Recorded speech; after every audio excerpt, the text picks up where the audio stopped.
Shri Matre Namaha. Welcome to 1,000 Suns Academy. My name is Raja Chowdhury, and I've been a mystical teacher on this path for many years. And I want to invite you to join us at this beautiful place, a mystery school, in the old traditions of the Eleusinian and Tantric schools of India and Greece and all over the world, and Egypt and Isis. But with a new dimension, a new syncretic way of looking at the mysteries. We look at it through not only the lens of ancient practices like Tantra and Kriya and Trika, but we also look at it through the lens of neuroscience and alchemy and the whole traditions that are being affected by extended technologies in the post-human condition and AI. So come and join us on this wonderful adventure in 1,000 Suns.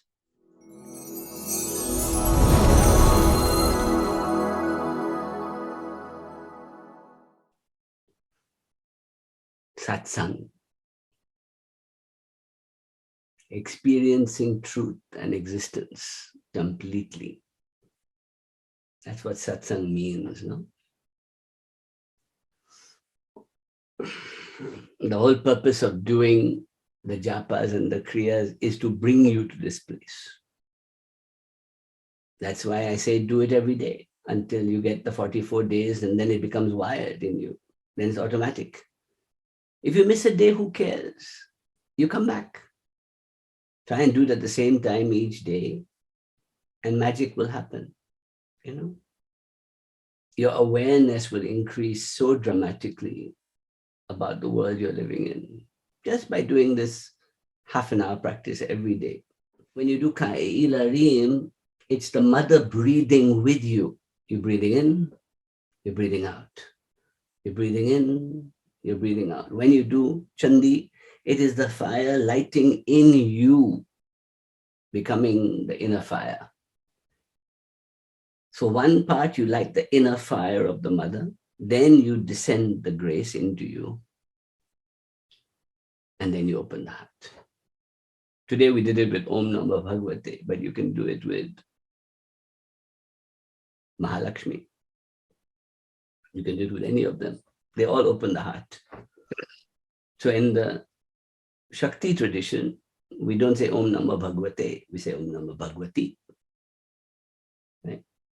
Because she is the divine mother, the divine one behind everything. But both work. You can go masculine, you can go feminine, who cares? Right? So normally in mantras to gurus in India are followed, you say Om Namo Bhagavate, then you say the name of the teacher. Right? So for example, the most popular one in India is Om Namo Bhagavate Vasudevaya, right? Which is to Krishna. But you can say, we say in the Ramakrishna tradition, we say Om Namo Bhagavate Shri Ramakrishnaya, right?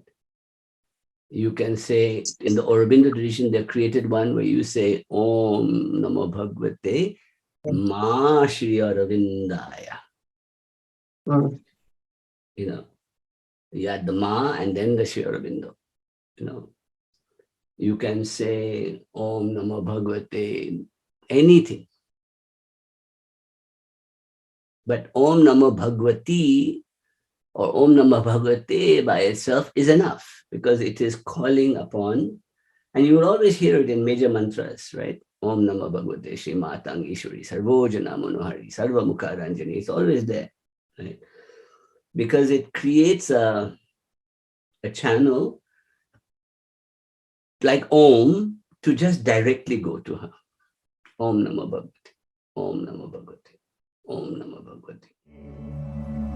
Om Namo Bhagavate, Om Namo Bhagavate, Om Namo Bhagavate, Om Namo Bhagavate, Om Namo Bhagavate.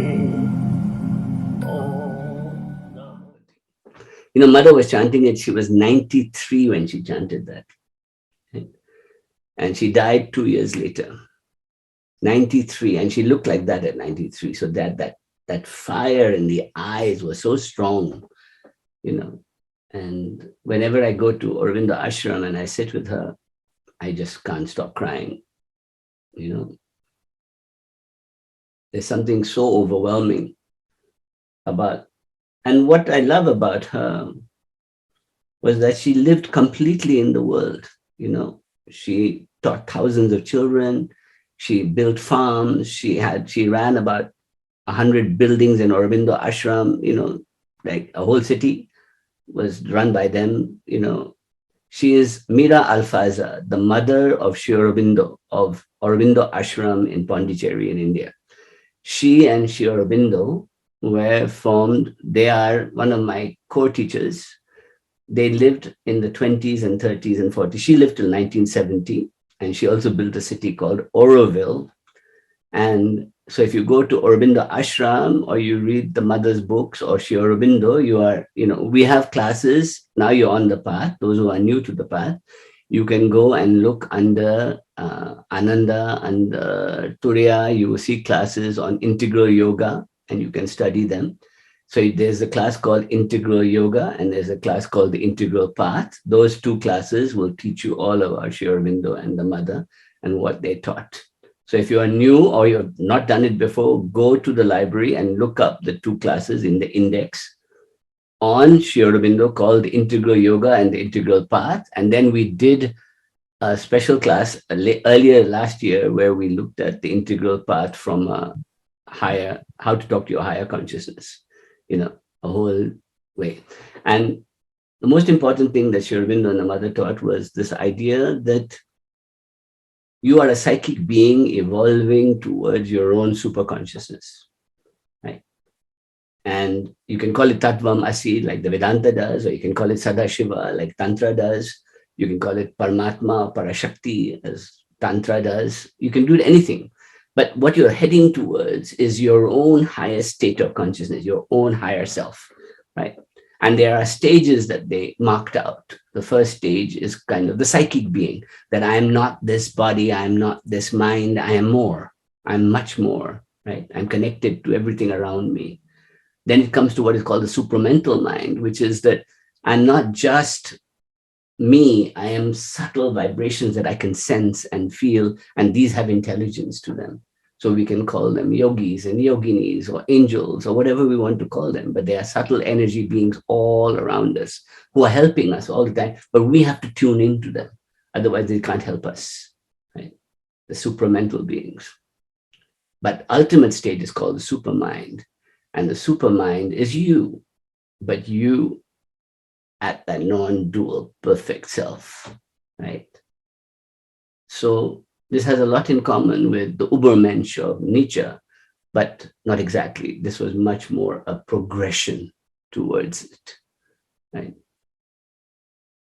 And what they described was they came up with a theory called the integral yoga, which is not a yoga like you do this, you do this, you do this. It's not like that. It's an integration of your life at the center of your being so that you become better in every part of your being. And eventually you are moving towards what can be described as perfection. Right? So you move towards becoming the supermind. Now that is possible in this life. You don't have to wait for the next life. And they integrated Tantric ideas of Shakti with Vedantic ideas of Upanishads and Vedanta. They integrated the two, right? Just like Vivekananda did the same thing, and Ramakrishna.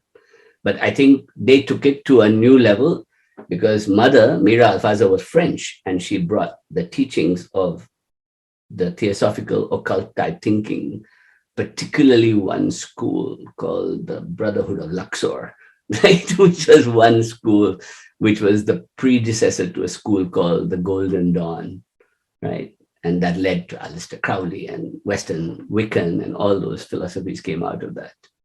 So if you want to see the roots of the Aurobindo tradition and mother tradition, it was a syncretic integration between Tantra, Vedanta, and Western occultism in the first time with modern psychology. They tried to, you know. It was fascinating new take, you know, kind of like what kind of experiments we are doing right now. You know? What have you understood about them, Alex, in your journeys? All I understand right now is that the mother is like bursting my heart open. I feel like I'm on a serious drug right now. So I don't know how coherent I can be. Oh man. She's very powerful. Oh. I'm channeling her at the moment, and I know what it's like. It's overwhelming. Well, you know, it's funny because, well, you know, just because you sent me some clips of her the other day, and just the day before that mantra had come to my mind, and I started doing it. So, you know, but no, it's interesting because,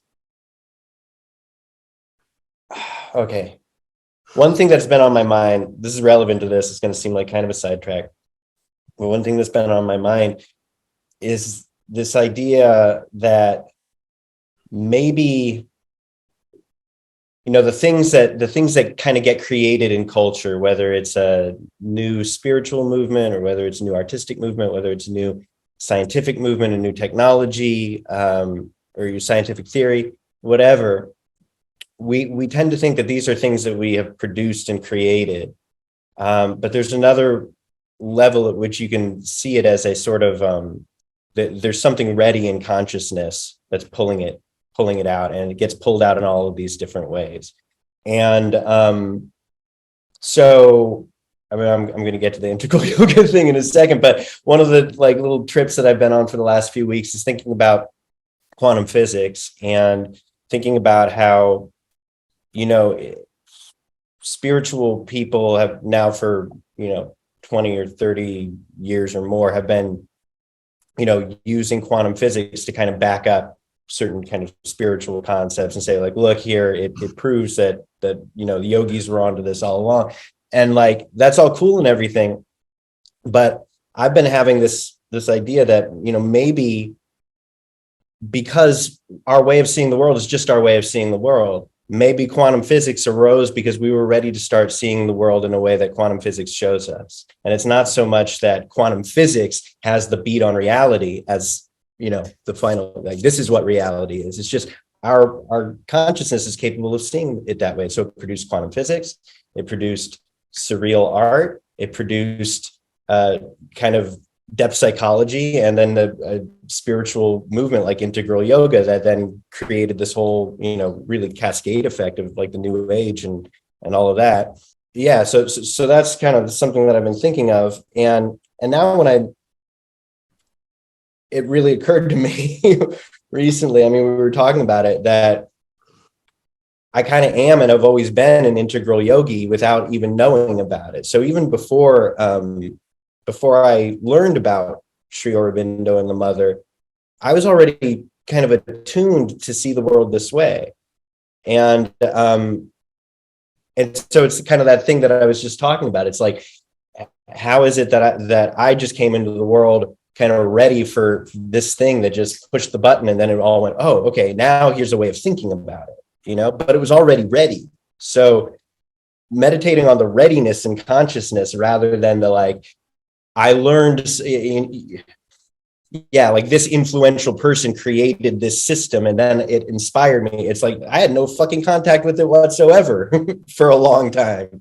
And then it catalyzed something in me. So, you know, the language that I use is alchemy. But I'm not, you know, like a practicing laboratory alchemist or anything, but it's a great metaphor.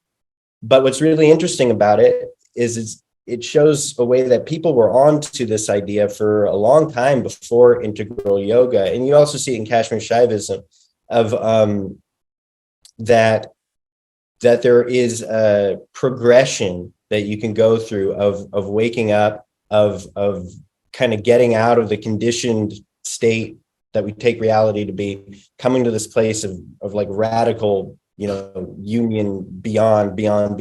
But then it needs to come back down and filter all the way back down to the lowest level. And it's interesting because that's what the mother, I think at the end of her life, she was all about it was all about physical matter, and bringing it down. Was on the physical plane. So anyway. No, it's beautiful thoughts. And there've been so many brave attempts since into yoga, like morphic resonance and noosphere and new interpretations of old thinking, of Platonic thinking, like noosphere and other things that have come, and I think that what I wanted to share a few slides with you, if that's okay. This is from the first century. Roman philosopher wrote that nature loves to hide, right? And we've talked about this with Isis before, but basically nature hides herself everywhere, and we think we are unique and original in our thinking. This just what Alex was saying, is that everybody thinks, oh, quantum physics, we're seeing it, it's all new, but it's not. It's just a new way of looking at it. That's all. With mathematics, with physics, with other things. And we are just continuously evolving our languages, our metaphors, our stories, but nature is perpetually hiding itself in everything, trying to show itself to us. And that's the fundamental thesis I want to talk about a little bit today, and opened up direction. But one thing that we know is that there are two threads.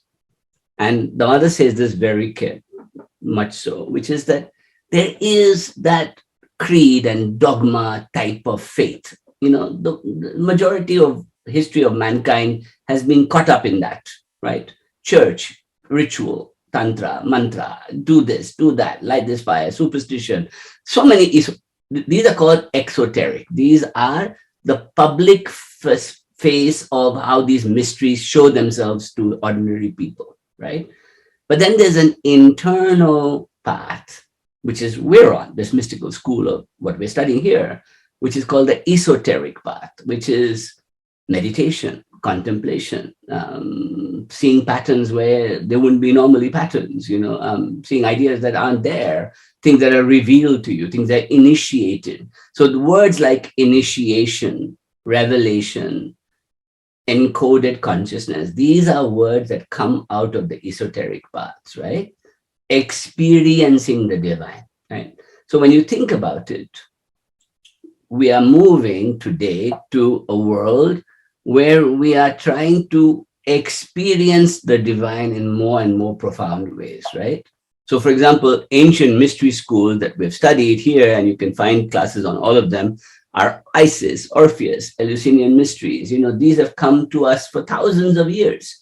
These explorations where the feminine energy was there, but it was not. It was seen as mystery school. It was seen as special study. It was never seen as mainstream for everybody. It was never everybody. It was never everybody, right? Then the earlier mystery schools that came from that, Hermeticism, Gnosticism, Kabbalah, Sufi, mystical Christianity, Tantra, Vajrayana, Hatha Yoga, all these come out of later developments. Then we have the humanist mystery schools that came in the 16th, 17th centuries, like Rosicrucianism, Freemasonry, Golden Dawn, Theosophy, Vivekananda, Aurobindo, up to the 20th century. And today, we have so many of flow and transpersonal psychology and flow psychology and so many other psychologies that are trying to integrate that. But if you look at the history, the sacred feminine has always hidden itself in some way from us, right? So we have symbols from 30,000 years ago, we have symbols from 9,000 years ago, we have symbols all the way to Indus Valley, and it continues, Isis, Shri, Ishtar, Inanna, it just keeps going and going and going. It keeps coming back over and over again. So one way of looking at it is that today we're having a resurgence of this.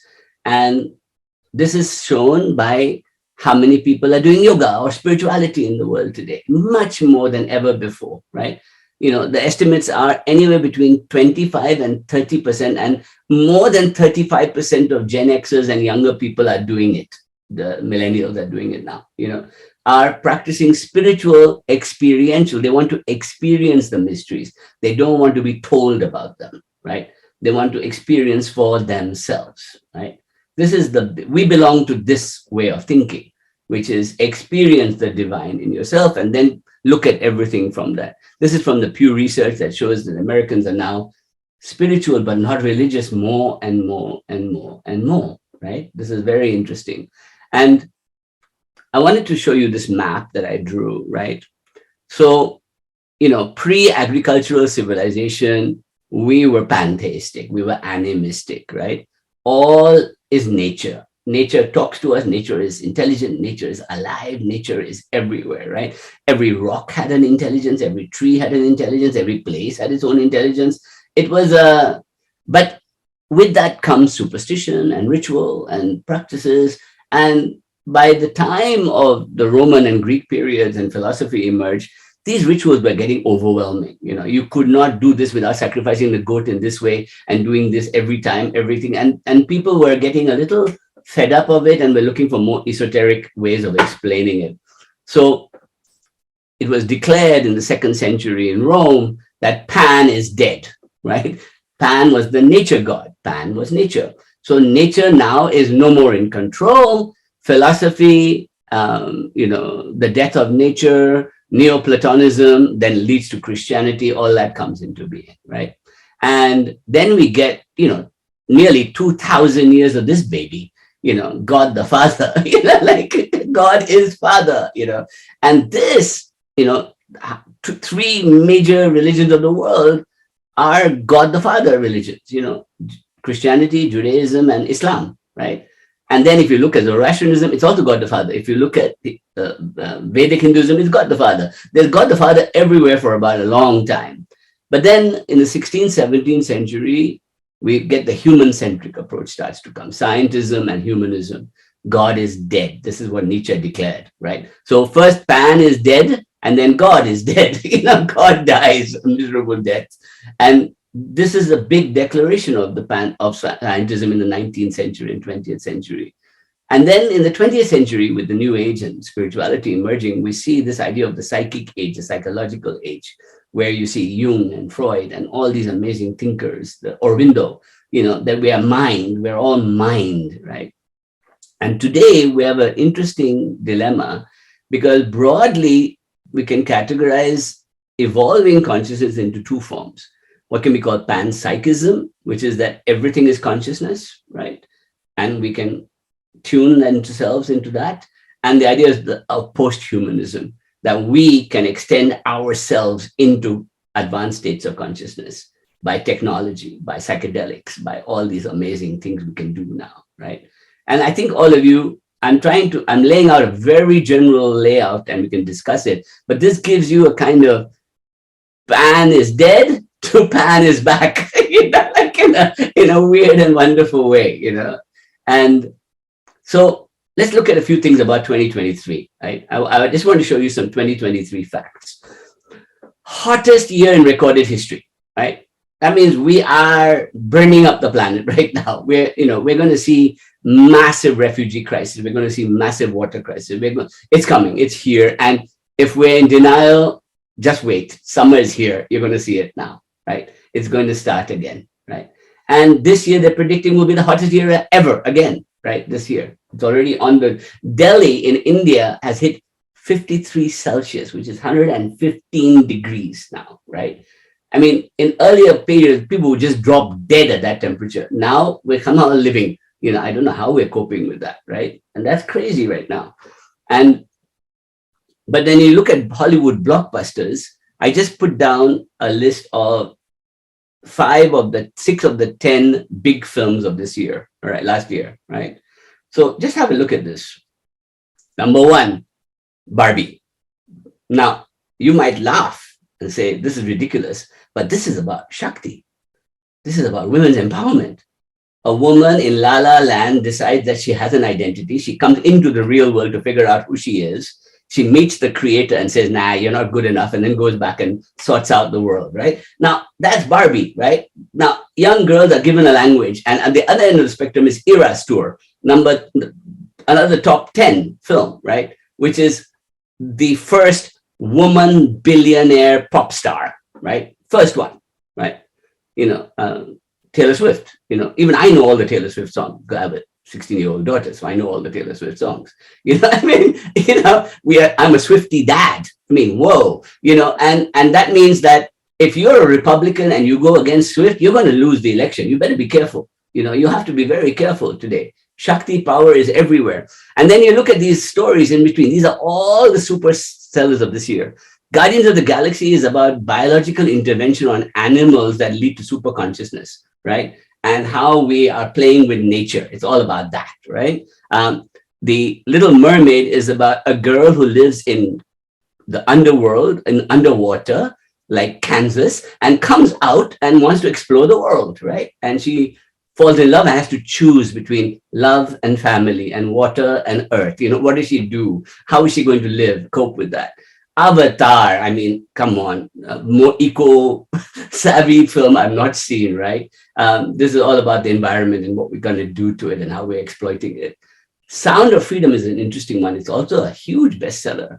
And it's about human trafficking of children and girls in Latin America and Arab countries. And this guy goes after them, right? So it's a vengeance film, but built on Shakti acting in the world. I mean, just look at these metaphors right now, right? Alex, do you want to talk about some of these books? You were looking at Fourth Wing, weren't you? What was Fourth Wing about?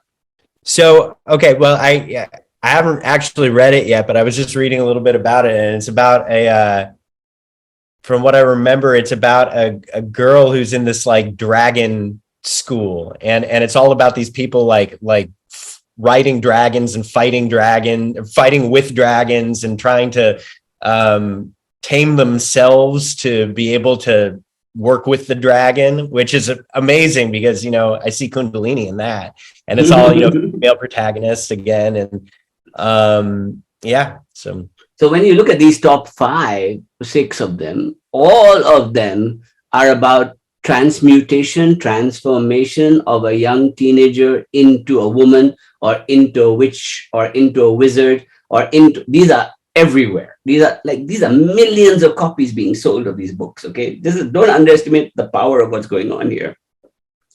These are the big fantasy series on television right now, right? Number 1 last year was Foundation, right? And Foundation is about a small group of mystery school who discover that the earth is already mapping itself towards self-destruction. So they go off and they form a mystery school at the edge of the galaxy and try and solve it. And they call it the Foundation. And all these empires are struggling to control the Foundation, right? So there's a mystery school struggling to keep the intelligence of pattern recognition and all these things, Percy Jackson is about teenagers who discovers that they're actually gods, right? And goddesses, and they have to live with that, right? For All Mankind is brilliant. If you get a chance, you got to see this. It's an alternative story that if Americans and Russians had continued the space race, and the Russians decide in the 60s that they're going to put a woman in space first and on the moon. So then everybody in America has to move towards women and diverse and Black people going to space, right? And it takes an alternative story that what would have happened, right? And this one, I love this one. This series called Mrs. Davis, right, is a secret occult group of nuns who fight evil, right? Who fight evil. They are destroyed by an AI, and now she has to come back and fight the AI, right? I love it. Nature fighting AI. You gotta love it, right? Sorry. And then I just wanted to show you this. Women completely dominated the pop charts last year, right? Taylor Swift, the biggest selling artist in the history of mankind. Okay, Taylor Swift, right? But that's not Olivia Rodriguez. All these good,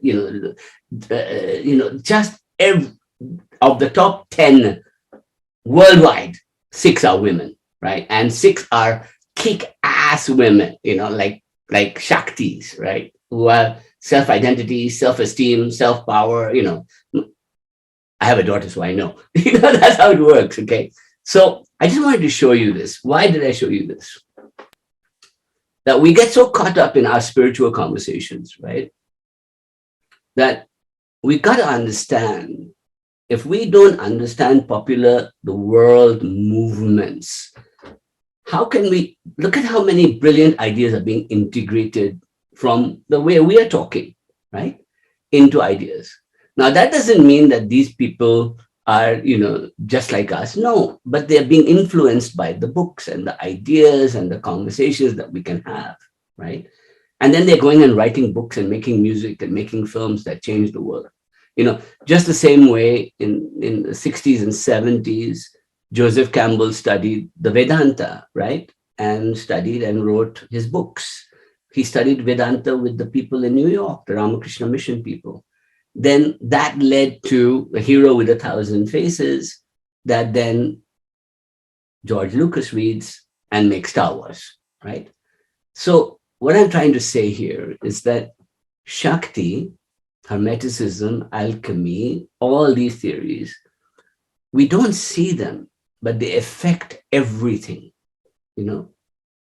So when we feel despondent and we feel, oh God, how are we going to teach the world to be spiritual, right? How are we going to give them the red pill so they can wake up to who they really are? Guess what? It's happening. It's happening right now, right?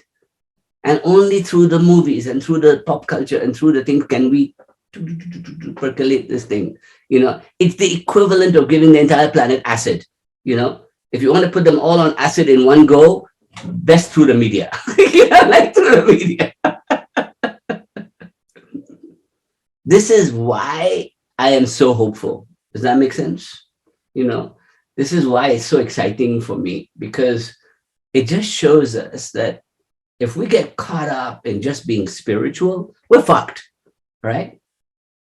But if you get caught up in spirituality that can affect everybody, right? That teaches you to balance with nature, teaches you to balance with yourself, and put it into the popular conversation, you're onto something.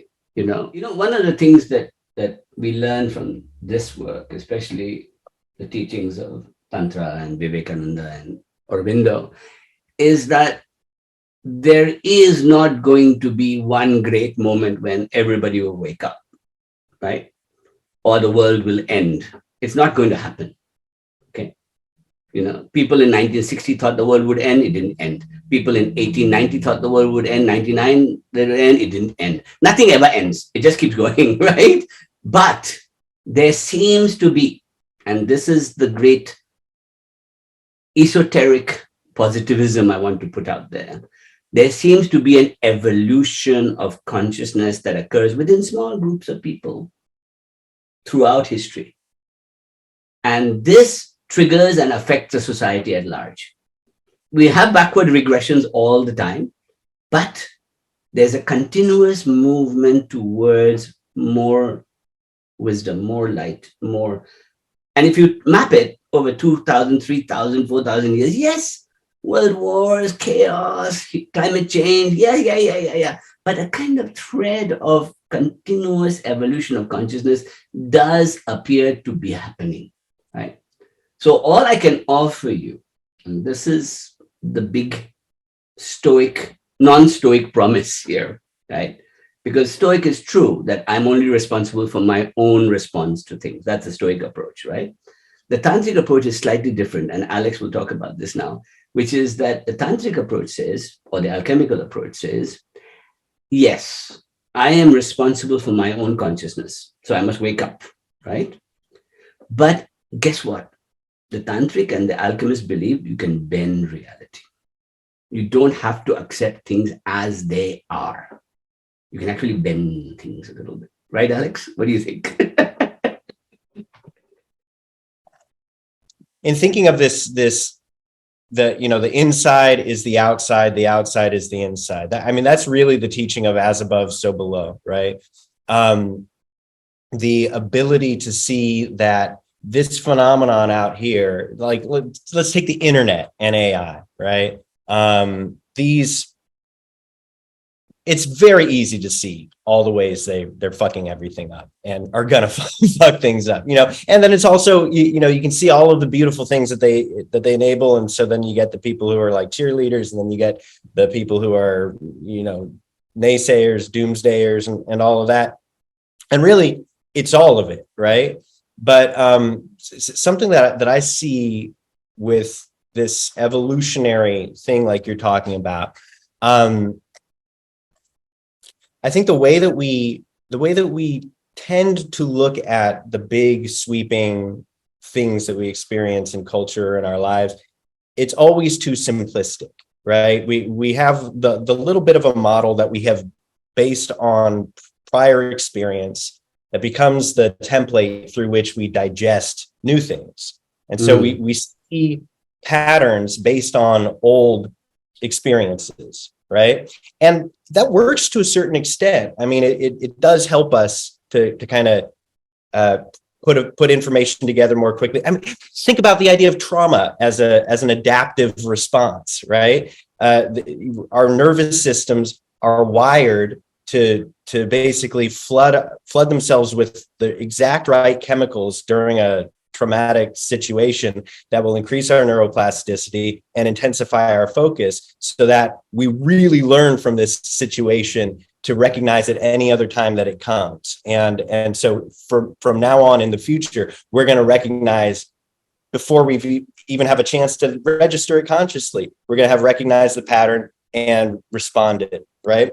But we now know that like 99% of the time, it's just fucking us up, right? It's not saving us from that situation. It's creating a situation where we're over magnifying aspects of the world in a distorted fashion based on something that we think we see. And so I think it kind of goes the same for everything in a way.